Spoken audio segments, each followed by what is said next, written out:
Bickley and Marotta mornings. Arizona sports. The local sports leader. Bickley Blast.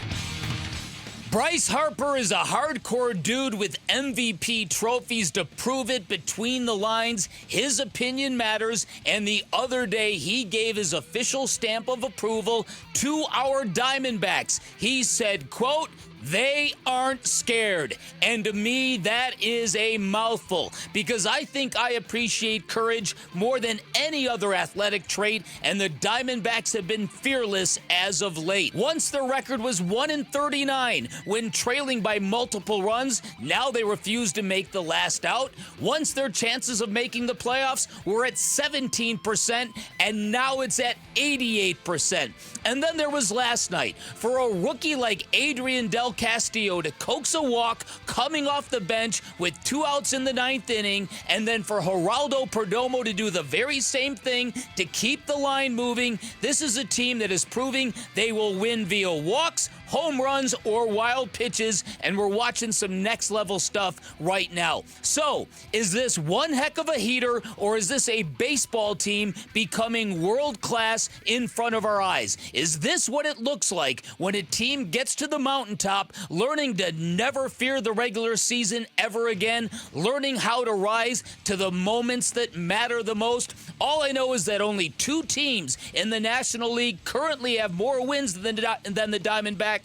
They are the Dodgers and the Phillies, and the D-backs clearly aren't afraid of either of them. All right, today's Bickley Blast brought to you by my great friends at Chapman BMW, who make luxury attainable. Find them online at chapmanbmw.com.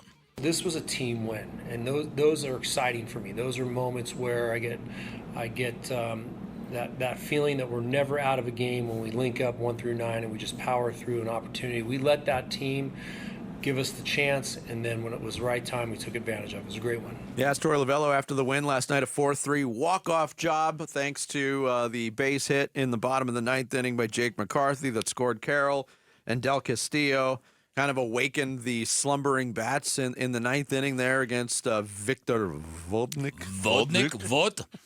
Well, and even in the bottom of the night, Gino Suarez crushed that ball. I thought he got it. Yeah, so did I. Yeah, and first pitch of the inning. And then when that didn't work out, you're like, and then Corbin Carroll gets the triple, and then when Kevin Newman strikes out, as Jared said, you're thinking, okay, this is the night they get got. Yeah. Then Torey decides, I'm going to pinch hit Jose Herrera. I'm going to put up this rookie. Right? Guy who was in Reno a week and a half ago. 2 outs in the bottom of the 9th inning, and he draws a 5-pitch walk. That the maturity of that I know I've said this 5 times this morning. The maturity of that moment just blew me away. Yeah, but Torey Lovullo mentioned it too in his post-game press conference availability that, yes, McCarthy will get the credit for the walk-off, and due respect, he's on a different planet right now in terms of what he's doing with the bat, but there's a lot of things that led up to that in the 9th. This team was playing with a little edge late in the game, and felt like we were building innings and finding a way to get as close as we could by building them, giving ourselves an opportunity. It didn't happen in the 8th. Had the right guy up in the right position in Jake in the 9th, and he delivered a big 2-out, 2-strike base hit. That inning was built because of some team at-bats. That inning was built because guys went up there and really stayed with their plan, got stubborn to the pitch they were looking for, didn't come out of their approach, and they understood if they got on base in any way, it was going to advance somebody 90 feet, it was going to give us a chance to win a baseball game. It was Del Castillo's at-bat, it was Perdomo's at-bat that I'm talking about. Clearly the key hit of the inning, besides Jake's, was Corbin's triple. He was just digging out of the box. When the ball was hit, I turned and started to watch the hitter to see what they're doing, and he was thinking 3 out of the box. He always does that. So it was just a great inning that we built, and we finally got that big hit. Look, we talked after the United States won the gold medal in men's basketball at the Olympics about the unsung hero, the unsung MVP. Devin Booker was kind of named that by head coach Steve Kerr. If there is an unsung MVP, and maybe he's becoming more sung as an MVP, Geraldo Perdomo is essential to this team's success.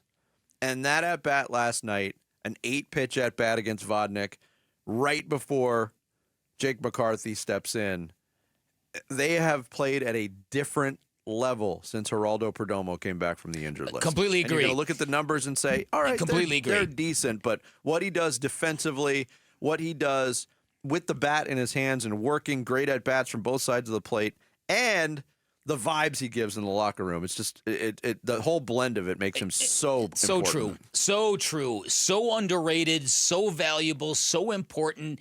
The level of defense that he played last year during the postseason, nobody ever. I mean, again, who would have thought that Geraldo Perdomo would show up on that kind of stage and play the way he did? He was not afraid of any of it. And the at-bats that he takes, he's not afraid of anything. No. It really is, it's tough for young players to work counts. The reason why Torey Lovullo, as a manager, always goes out of his way to compliment people with the right approach, what he means by the right approach is working in a bat so you swing at a pitch you're looking for and you're laying off everything else. And for a young player, you go up to home plate, and anybody who's played competitive sports, especially in baseball, you go up there, everybody is, their eyes are on you. And for you to have the wherewithal and the patience to just be able to swing a bat with 2 strikes. There's not a lot of people who are comfortable doing that. Mm-hmm. And he's got it all. He's got the eye, he's got the discipline, he's got the patience. I'm a huge Geraldo Perdomo fan. Huge. Yeah, and then I think there was a little bit of bated breath throughout the game because the scheduling of Ketel Marte's MRI, I think, when Torey was on with Burns and Gambo yesterday, he said his appointment was at about 2:15. So he had the appointment. There was no announcement on the results of the MRI during the game until Torey Lovullo came out afterward and said, it's an ankle sprain. He's day-to-day. Best case scenario is he's available off the bench in today's game. So we'll see if that happens. But we also, we talked to Bob Brenly about it yesterday, how important, they keep overcoming the losses of these important players. But when you take Marte out of the lineup, how much different is it? Well, they don't have to worry about that now for an extended period of time, which is a good thing, according to Jeff Passan of ESPN. They need him at full strength. This is a Diamondbacks offense that has been the best in Major League Baseball, sneaky best in Major League Baseball, because Ketel Marte's got 30 home runs and no other second baseman has at least 20 this year, because Jock Peterson has exceeded expectations, because Jake McCarthy has had a breakthrough year. It's an offense that's clicking, but it's one that revolves around Ketel Marte, who's thrust himself into MVP conversation in the National League.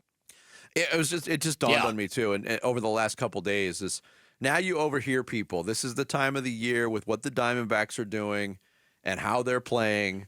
You start to feel the buzz, and you felt it over the weekend against the Phillies, and they keep stacking up wins. It's starting to become a talking point. And look, I wish it wasn't like this in this town, that it would take this long. But here we are. And when people start talking about it, it's a really good indicator of what the team is accomplishing. Oh, there's no doubt about it. And, for the longest time, I was really, really worried that flame from last year was starting to kind of flicker, and it was in danger of going out entirely. And that, to me, would have been a disaster for this team. And they've saved it, and they've rekindled it. You can feel it now. You can. People are back to buying into this team, and you should. They're significantly better than they were last year. Thanks for watching Bickley and Murata. Click to see the latest Bickley Blast and hit the button in the middle to subscribe to Arizona Sports.